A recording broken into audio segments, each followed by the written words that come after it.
you suffer from lower back pain during or after deadlifting? Well, today I'm going to show you a couple steps on how to fix it.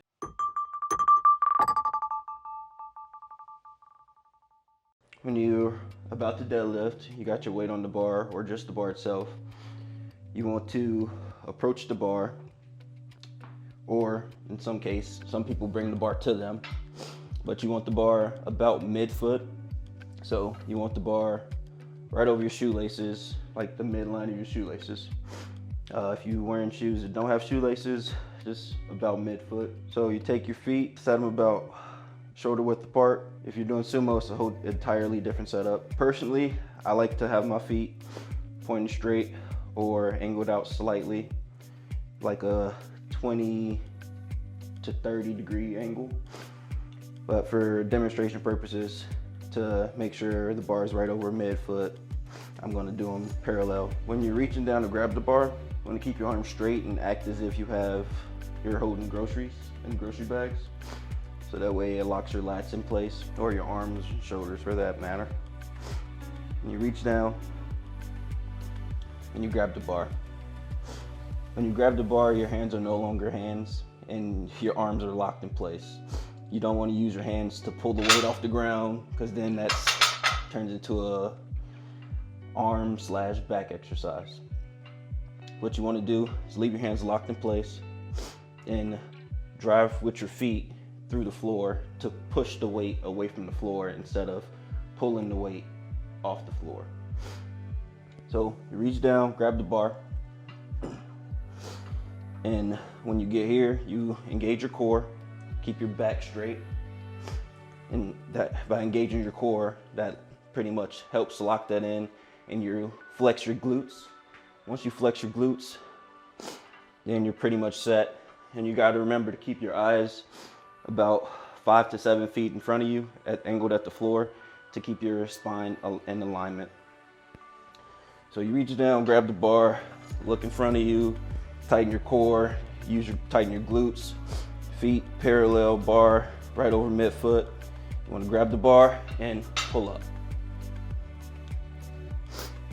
And I'll slow that down and show you the cues that I go through as I'm deadlifting.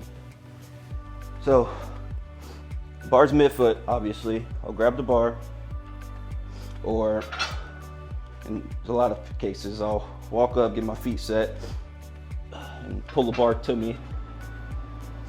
Once the bar is right where at mid-foot, I want to drag the bar up my shins, but not along my shins to create sores along my shins.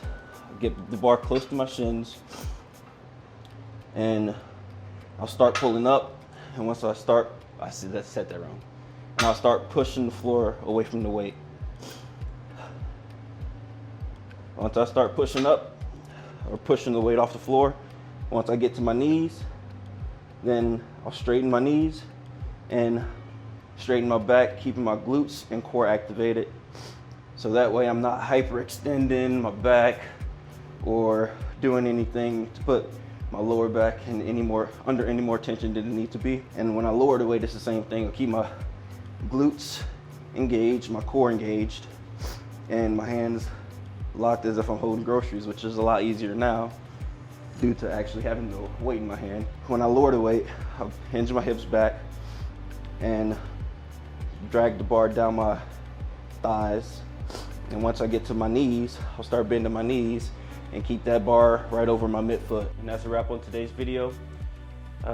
Just demonstrated how to properly deadlift. If you have any questions, comments, or concerns about the way that I do it, please hit me up in the comments and I'll get back to you as soon as possible. Obviously, sumo deadlifts are very similar. Just have a few different cues here and there, but you still want to engage your core, your glutes, and lock your arms in place. Alternating grip is similar, but also different. And using the straps is also different because it takes a little longer to set up to properly perform the deadlift.